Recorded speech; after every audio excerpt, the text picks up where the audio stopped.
एक ऐसा गांव जहां के आदमी मैन रात को बाहर घूम नहीं सकते।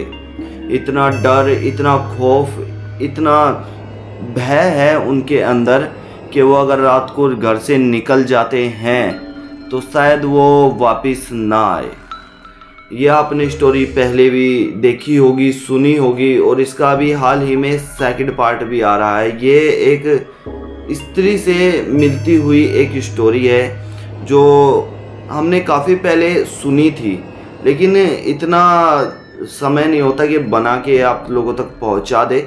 बाकी मूवी के बारे में भी कुछ रिव्यू दूंगा, बताऊंगा, साथ ही में ये एक छोटी सी स्टोरी भी मैं आपको सुनाऊंगा। स्त्री मूवी देखी है आपने तो कमेंट सेक्शन में यस लिखकर जरूर बताएं। और सेकंड पार्ट आने वाला है। अगर आपको उस पार्ट के ऊपर कोई वीडियो चाहिए या फिर कोई रिव्यू चाहिए या किसी तरह की भी कोई जानकारी चाहिए तो कमेंट सेक्शन में आकर आप बता सकते हैं कि आपको किस तरह की जानकारी चाहिए और आपको किस तरह की प्रॉब्लम है। दोस्तों, हम आपकी डिमांड पर एक वीडियो और ज़रूर लेकर आएंगे। आपको कहानियाँ कैसी लगती है ये भी हमें आप बता सकते हैं। प्यार जताने के कई तरीके होते हैं। ये जो हमारी फैमिली है, ये जो हमने एक प्यार प्रेम एक दूसरे के लिए बनाया है, ये जो एक दूसरे पे विश्वास बनाया है, ये इसी तरह से बना रहना चाहिए और इसी तरह से आपके और हमारे बीच का कनेक्शन बना रहना चाहिए। तो दोस्तों, बिना किसी देरी के इंट्रो देकर बढ़ते हैं कहानी में, क्योंकि काफ़ी ज़्यादा इंटरेस्टिंग होने वाली है स्टोरी।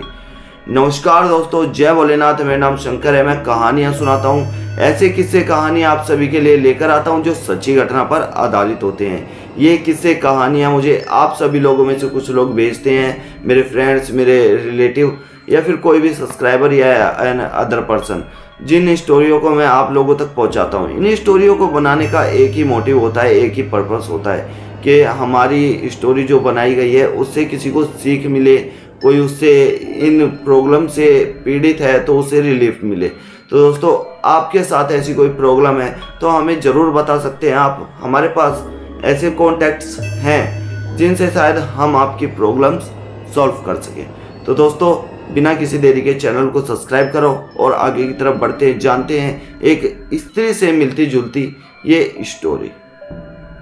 अनुज अपनी नानी के घर बेंगलोर गया था। अनुज आज से करीब 17 साल पहले अपनी नानी के घर गया था, जिसके बाद अब वो अपनी नानी के घर वापस गया है। अनुज एक ऐसा लड़का है जिसे अपनी नानी से काफ़ी ज़्यादा प्यार है और अपना बचपन आधे से ज़्यादा अपनी नानी के ही पास बिताया है, तो नानी से कुछ ज़्यादा ही लगाव हो गया था। 17 साल की उम्र से पहले अपना जो बचपन था, करीब 4 से 5 साल उसने अपनी नानी के ही पास गुजारे थे, जिसके बाद वो अपने काम के लिए अपने पेरेंट्स के पास आ गया था, जो कि मुंबई में है। मुंबई से वो दोबारा अपनी नानी के पास जा रहा है 17 साल बाद। लेकिन शायद अनुज के घर वाले नहीं चाहते कि वो उस गांव में जाए, क्योंकि जो वो गांव है उसमें एक अफवाह मान लो, एक सच्ची घटना मान लो, या फिर एक ऐसा बेस्ट मान लो कि गांव में एक प्रचलित ऐसी कथा मान लो जो लोगों ने बहुत ज़्यादा फैला रखी है कि मर्दों को कोई लेडीज़ उठाकर ले जाती है और उसके साथ कुछ गलत करती है। अब इस समय पे अनुज अपनी गाड़ी से ड्राइव कर रहा था और अपनी नानी के घर से कुछ किलोमीटर दूर ही था। अनुज ड्राइव करते करते सामने देखता है कि एक लेडीज़ जा रही है। जिस तरफ अनुज की गाड़ी चल रही है उसी तरफ वो भी जा रही है।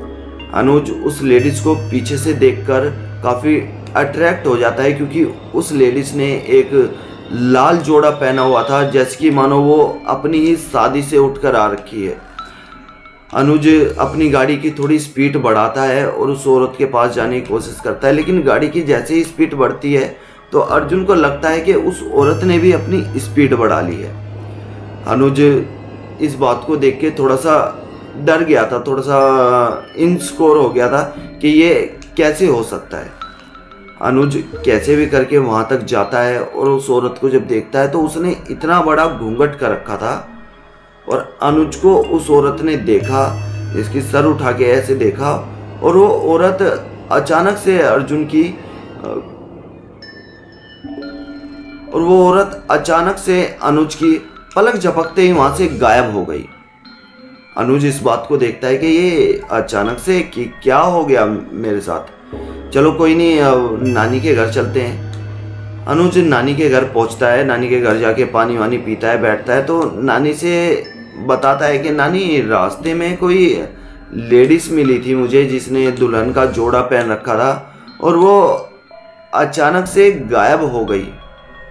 नानी के चेहरे पर अचानक से सिकन आ जाती है, जैसे कि चिंता के बादलों ने नानी को चारों तरफ से घेर लिया हो।